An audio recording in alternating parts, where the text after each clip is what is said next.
الخوت الجزائر مصدومة من تفوق المغرب العالمي. سمعوا خونا فؤاد شنو كيقول على الجزائر.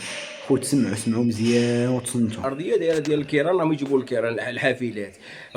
الهداف تكذب، كذبوا زوروا كل شيء، بصح المغرب مرمدهم. انا هذه المره المغاربه نتحي لكم، المغاربه عجبتوني هذه المره، بدا نطردوا الحجم ديالو. شتي الهجومات اللي كانوا كاع يهاجموا المغاربه من ليله واحده ردوا كاع الحجم ديالو. هذا هكذا ديروا، هكذا كون اتحاد، هكذا كون اتحاد. والهجوم ما كانش هجوم في لي باج.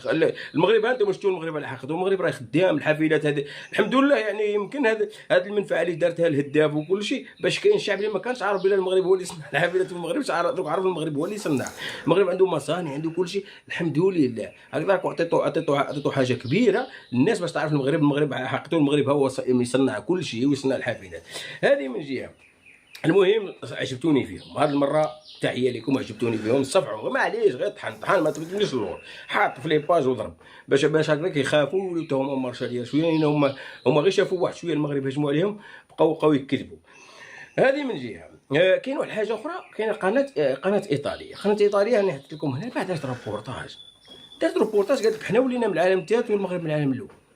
يعني قناه ايطاليا هذو قور، هذو ما يتباعوا ما يتشريو. هذا ما غاديش مشى يعاود القجع مشى شراهم. هذو القجع ما شراهم والو، جا داروا ريبورتاج في طنجه، الملعب ديال طنجه. مصري قبيله دخل الملعب ديال طنجه حل فمو، قال لك هذا خصهم يلعبوا فيه النهائي كاس العالم. هذاك المصري معروف تعرفوا، الناس كامله من تحل فمها الا صحافه زيكو والحسد والغيره والبغض ما صابوا الهوي. واحد جا قال لك راه بناو لهم ملاعب وكذا منا، لا راهم كارين الملاعب. هذوك الملاعب غادي يكملوا بهم المغرب، يكمل بهم كاس افريقيا، غادي يقلعهم ويردهم على من راه كاريهم جو سي با. يعني المغرب يقدر يبني ملاعب ومشى يكري حافلات. اروح تو فهم. المغرب يقدر يبني ملاعب يا حافظ الدراجي، يا اعلم زريب الزيكو، يا اعلم الزيكو قدر يبني ملاعب بالملايير مو ملياره.